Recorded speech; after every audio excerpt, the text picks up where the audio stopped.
at all times. WOCA AM 1370. 96.3. 96.3 FM. We are The Source. WOCA. News, talk, sports, and more. Ocala's information station, 1370 WOCA. Ocala.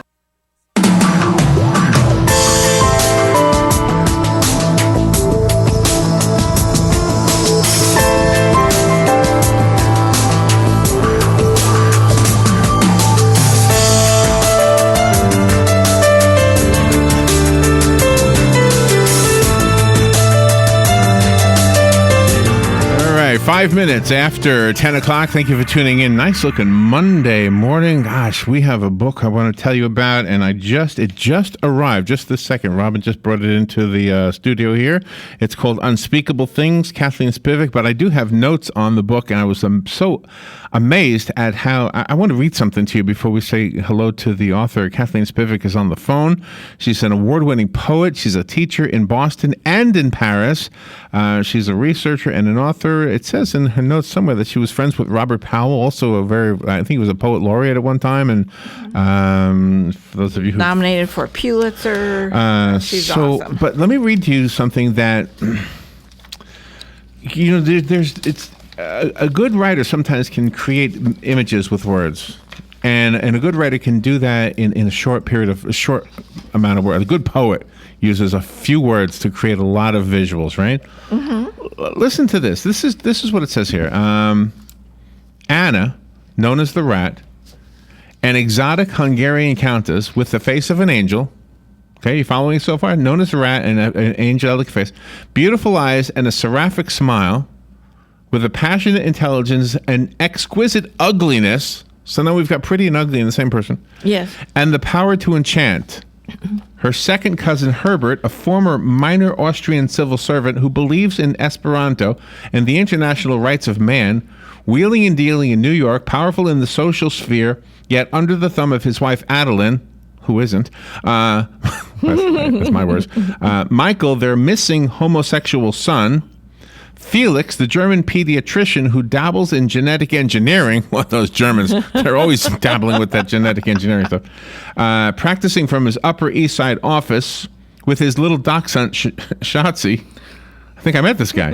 I think so. The Tulsi String Quartet, 4 men with their instruments who for 20 years lived as one. What? Playing the great concert halls of Europe, escaping to New York with their money sewn into the silk linings of their instrument cases. Does that not tell you, gosh, wow, that's like, wow, what did I just read? Kathleen Spivak, the book is called Unspeakable Things. It's a novel that tells the story of a refugee family who fled Europe during the final year of World War II and laying low in New York City during all of this. And I think what I just read to you is going to be explained now by Kathleen herself. Good morning, Kathleen. How are you?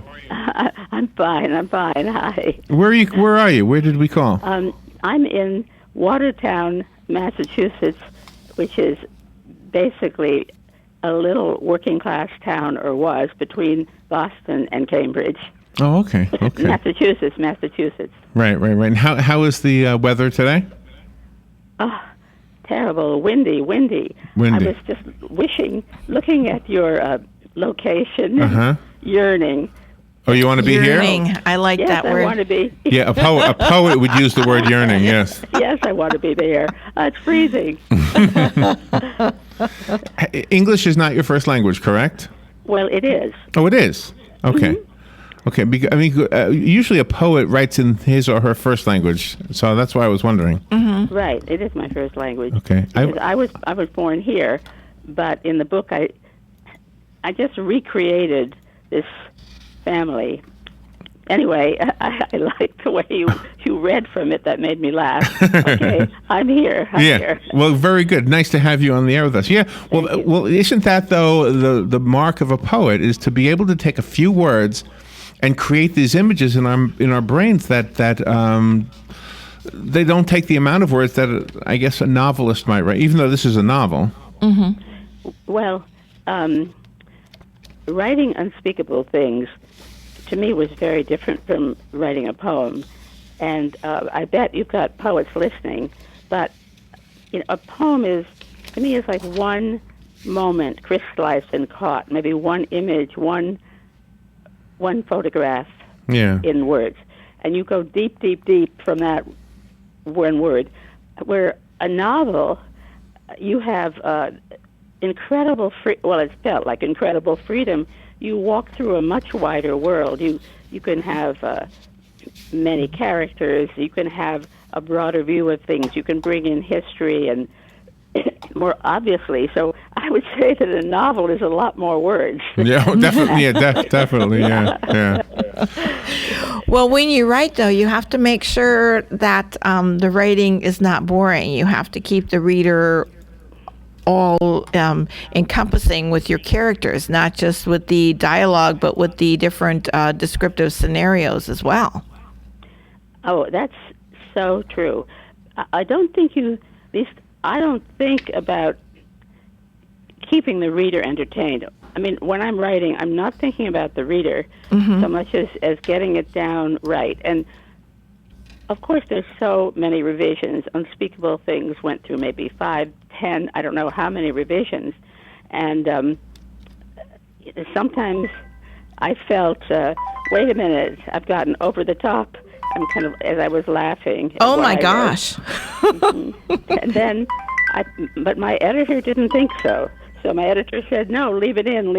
You know, my villain is really a villain. I thought I'd sort of overdone him. No, leave it in.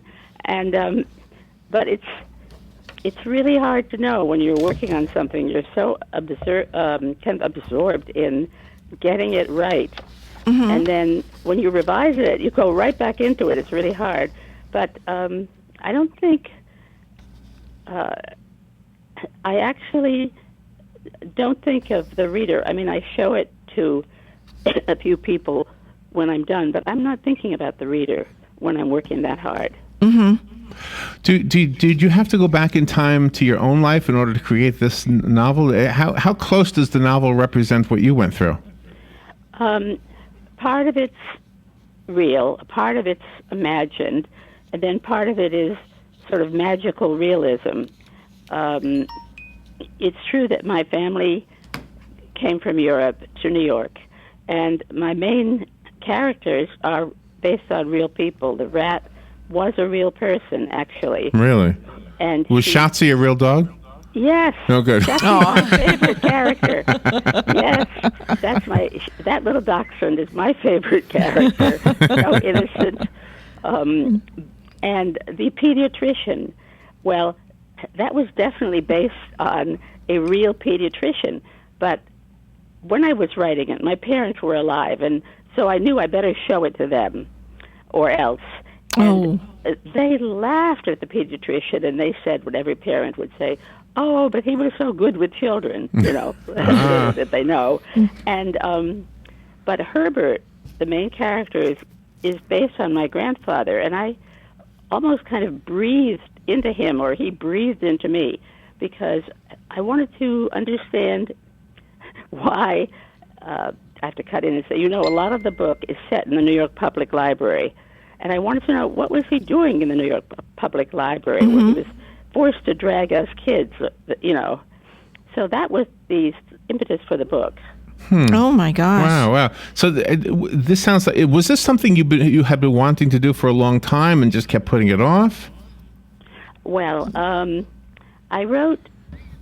You know, I've written a lot of books of poetry. I had a book of short stories, more about women's lives, with Grey Wolf, and I had a prose book called With Robert Lowell and His Circle, because I was Lowell's protege, and he handed me over to the big girls to take care of me, and that was Sylvia Plath, Anne Sexton, later Elizabeth Bishop. So I wrote a book about that, and about a young writer sort of finding her place within these friendships.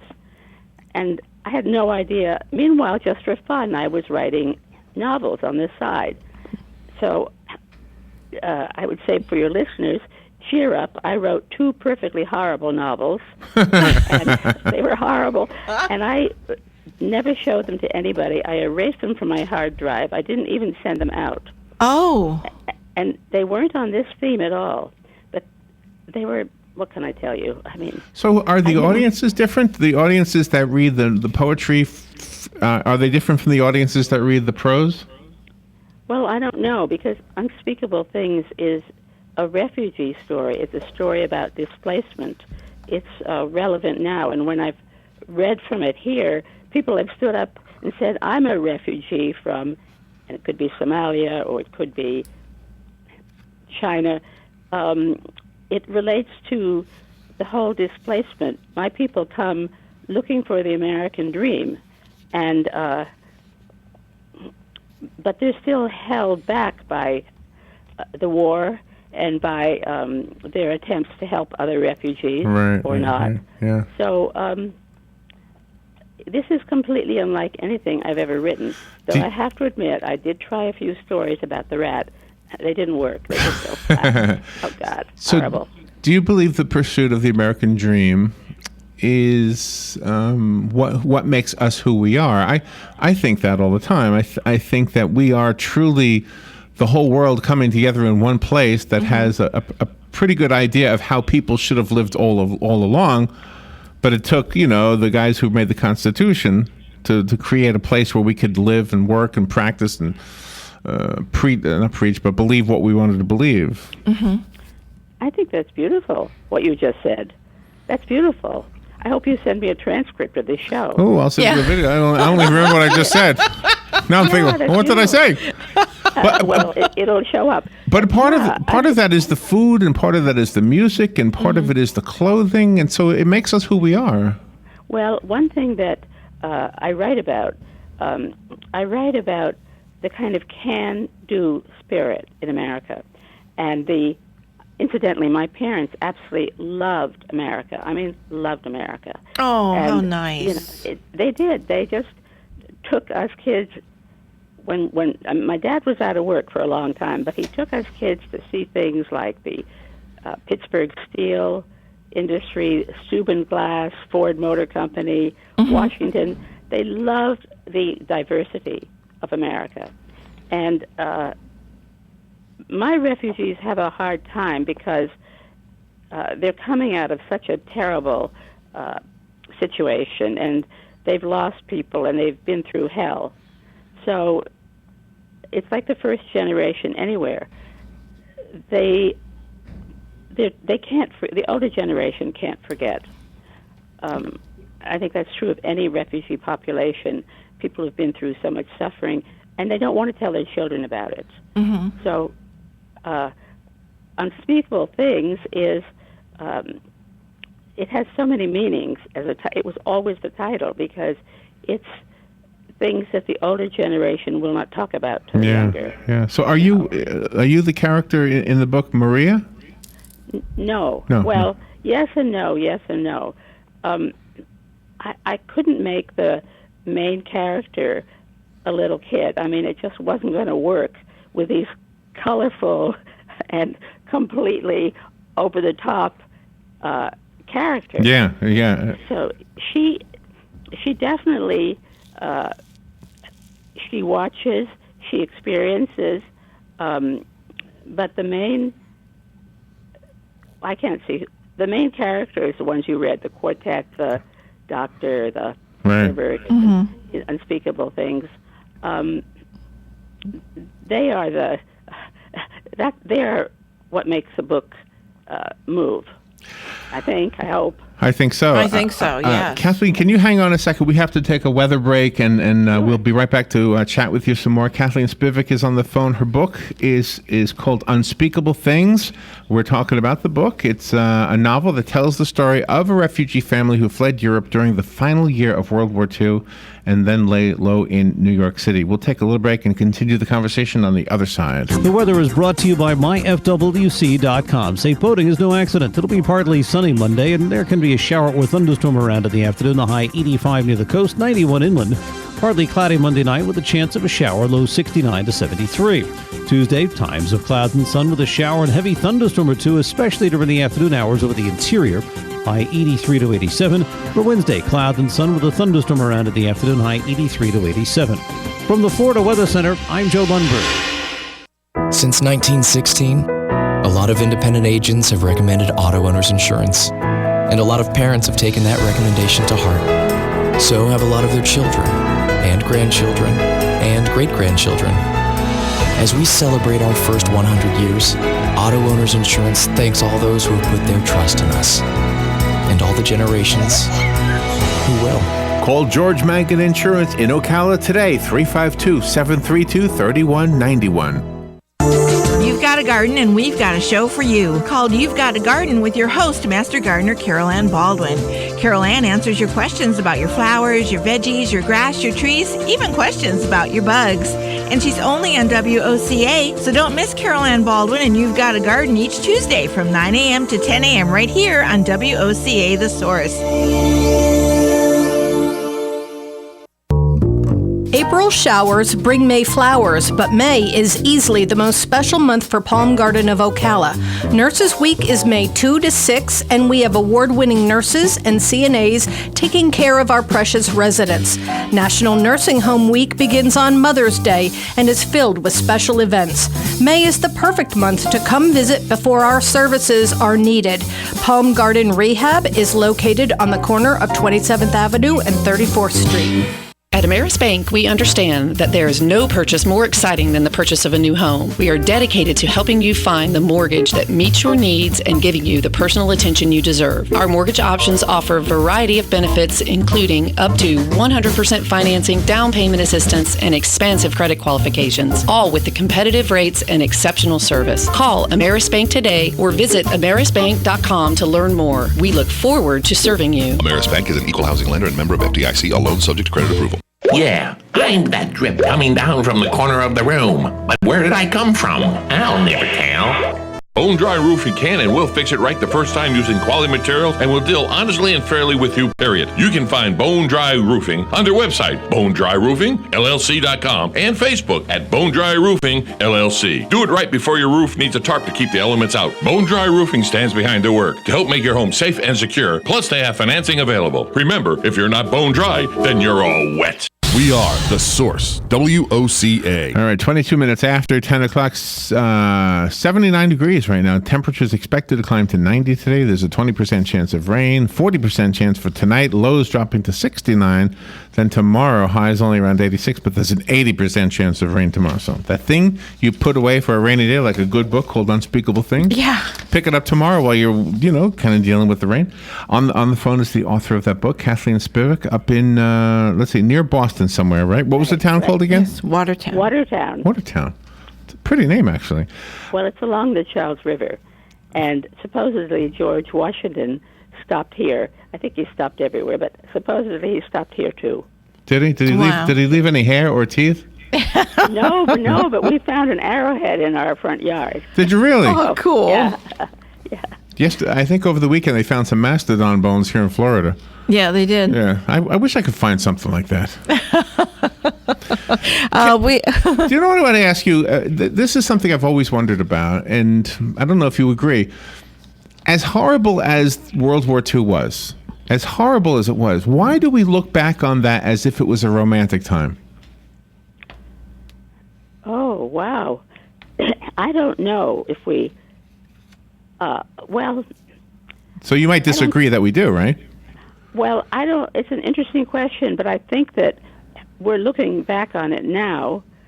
Let's leave out the romantic for the moment and just think we're looking back on it now, one, because the survivors of the Holocaust, the camps, are dying or dead, and our veterans, our World War II veterans, are also dying at a rapid rate. Yeah. So if we don't write now what we saw, what we witnessed, what we understood, who's going to write it? I think I have other friends who write about this period differently, but we all sort of feel that, wait, someone has to give witness to this because our children don't understand, our grandchildren don't, and yet I think for survivors of any trauma, there's a shadow over the children and the next generation. we, the children, let's say, may not even understand what that shadow is. But somehow by writing it, by speaking it, it becomes clearer to us. I mean, I think this is true of the Armenian situation, the genocide, that I don't know if that makes it clear, but Unspeakable Things refers to the fact, as I said, that these are things that are not even talked about. For instance, I don't want to sound like I'm lecturing, but just to point out that there was a long period before the civilian population in Germany was allowed to speak about what they'd gone through, for instance. Wow. Oh, you were living in France at the time when you first started writing the book, and you mentioned a name, Maurice Papon. Papon. What kind of impact did he have on France during that time? Well, France had a very France has a very complicated history, and their World War II history was very complicated because Vichy was basically a Nazi government, and France shipped off all its Jews and its Jewish children even before Germany asked them to. So it was a long time, in the 1990s, before France really began to look at their part in the whole thing, ship the men up to labor camps, and of course there was jealousy. They wanted the apartments of the Jews and so forth. And so anyway, when I'd been to France several times. There was absolutely no mention. But when I went to France to teach, there was the Klaus Barbie, that concentration camp doctor had been found. France was in a mood to look at all of this, and it really touched me because, I'm sure there are many people who identify with feeling half whatever their origins was. In my case, I felt half European, half American. Like I didn't know I belonged both places, and I didn't belong in either. And when the trials happened, I kind of understood that here was a whole country looking at this, and I decided to write my little piece of it. Wow, this is amazing. Chapter 17 is titled Führer/Führer. Yeah. and as an English-speaking person, I've always thought, isn't that weird that the guy was called the Führer? Because it sounds like Führer, It sounds like the word. I know. I had fun with it. I mean, of course, the poetic fun, and and I laughed a lot as I was writing it, as these people wrote themselves. I mean, I know other people some people have been totally, they can't read it, too traumatized, but it's so funny. I have Rasputin in there, and I just went to town on him. It was just, I don't know, there was something about writing a novel, this novel that gave me the freedom to have fun, really. Yeah. Sometimes I would write a chapter and I would cry because it was so difficult, and sometimes I would be laughing. That's fascinating. That's a wonderful book. Isn't that fascinating, though, that the writer is feeling the emotions that the reader also feels? Yeah, for sure. Well, you're supposed to. I mean, you're supposed to write. I generally tell my students, poetry or anything else, write till you shake. I think I'm falling in love with you, by the way. I do.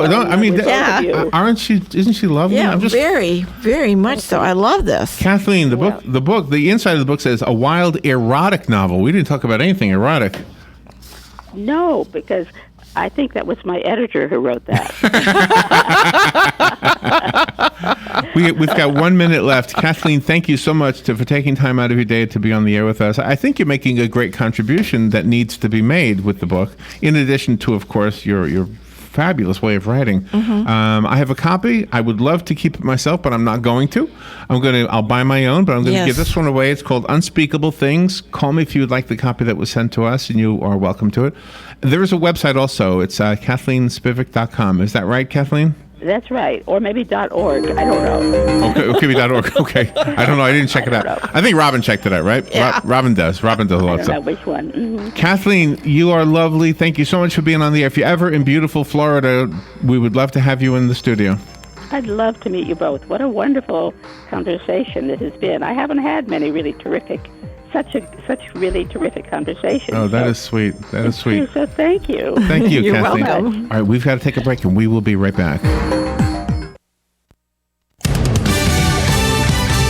Fox News Radio, I'm Pat O'Neill. More controversy over the probe into the Benghazi attack 3 years ago that killed 4 Americans. 2 top Democrats on the panel say Committee Chairman Trey Gowdy is ignoring his own ex-lawyer's statements that the U.S. military acted properly. Congressman Elijah Cummings and Adam Smith say in a letter that Gowdy's actions, coupled with delays, have damaged the credibility of the Select Committee beyond repair. Republicans say the Obama administration has failed to produce needed documents, delaying a final report. Fox Radio's John Decker. A Concord, California neighborhood still buzzing after an attack by swarming bees over the weekend. They were super aggressive. They were literally like following us and going after us and banging on the windows. It was freaky. It was like a horror movie. Several people were stung. 2 dogs were killed. Officials say an amateur beekeeper got rid of a hive, leading to the incident.